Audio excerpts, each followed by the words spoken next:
Bismillahirrahmanirrahim. Assalamualaikum warahmatullahi wabarakatuh. My name is Rusdalipa, and today in this video I will explain about the material that presents by group 1 until group 4. So the first material is about grammar in language. So grammar is the set of structural rules that govern the composition of clauses, phrases, and words in a language. It helps speakers and writers communicate clearly and effectively. Every language has its own grammar system, either formally taught or naturally acquired.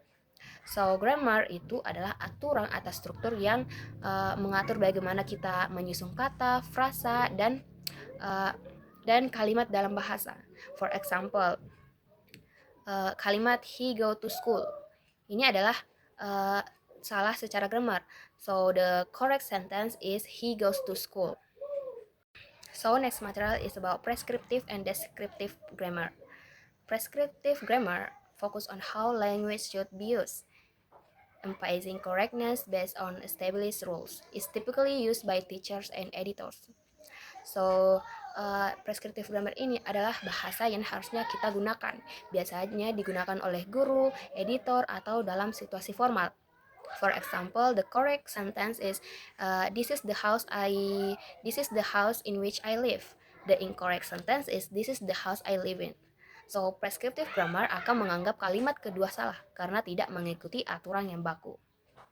So, the next is descriptive grammar. Descriptive grammar, on the other hand, explains how language is actually used in everyday speech. So, digunakan oleh para linguis atau peneliti bahasa untuk mempelajari cara orang berbicara sehari-hari. Dalam pendekatan ini, kalimat "This is the house I live in" bisa diterima karena begitulah orang sering mengatanya. So, grammar help us understand sentence meaning even when we don't know every word. It gives structure and prevents misunderstanding. So next material is about syntax. Syntax is the set of rules that tell us how to arrange words to form correct sentence in a language. So, syntax itu seperti panduan menyusun kata agar menjadi kalimat yang benar secara struktur. Syntax is important because it helps us to understand and create clear structure communication. Simple example. In English, we say I eat rice, not eat I rice, because the correct syntax is about subject plus verb plus object. And how to apply syntax in a sentence? To apply syntax in a sentence, the first you want to do is use a clear and subject and verb, and the second is follow correct word order, which is subject, verb, and object. And the third is add modifiers properly. Example given, adjective or adverbs. And the last one is adjust structure for question, emphasis, or passive voice. So, syntax help us make good and clear sentence. By learning the rules of syntax, we can build correct and easy to understand sentence. Using proper syntax make our speaking and writing better, clear, and more correct. So the next material is about semantic. Semantic is a branch of linguistics that study meaning in a language.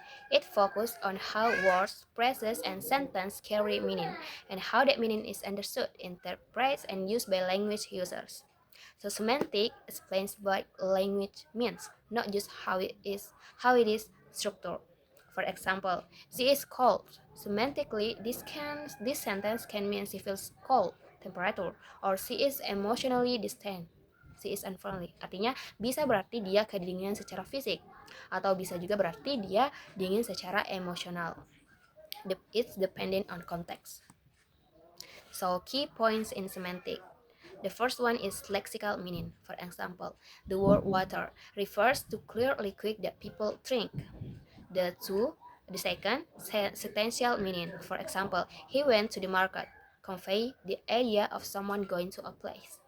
The third is relationship between words meaning, such as synonyms, same meaning, antonym, opposites, and homonyms, same form and different meanings. And the last one is contextual meaning. The meaning of a word can change depending on the context. Example, school, principal, and fish head both use the word head but with different meaning. So the last material is about context in pragmatics and discourse studies. So what is it? Pragmatics. In pragmatics, meanings depends not only on words, but also on context like who is talking, where, and when. In discourse studies, we look at how people use language in real conversations or text. So the type of context, number one is linguistic context. What was said before? What was said before? For example, the first person say, here he is here already. The second person said who. So in this situation, in this context, we need previous sentence to understand he. Jadi artinya kalimat he ini hanya bisa dipahami kalau kita tahu konteks sebelumnya. And the second context is situational context, time, place, and who is involved. For example, in a classroom, when a teacher say, "Where's your book?" It's probably to a student because we can see the context situation in context in a classroom. So So language variation happens because of many factors like context, social background, gender, and how we learn language. In pragmatics and discourse, meaning depends on the situation, not just the words. Language acquisition shows how people learn to speak, first naturally, then through learning. Gestures help us communicate, but sign language are full languages with grammar. Sociolinguistics shows that our way of speaking changes depending on who we talk to, where, and why. Gender also influences language. Men and women often have different communication styles. So, understand this variation help us communicate better and respect language differences. So for the kesimpulannya, grammar is the foundation of language, providing rules for how words are structured and used. Syntax focuses on the correct arrangement of words in a sentence, ensuring clarity and flow. Semantic deals with the meaning behind those words and sentence. Meanwhile, context in pragmatics and discourse studies help us understand how meaning changes depending on the situation, speaker, or intention. Together, these elements allow language to be used effectively, meaningfully, and appropriately in communication. So maybe that's all for me. The last I say, Assalamualaikum warahmatullahi wabarakatuh.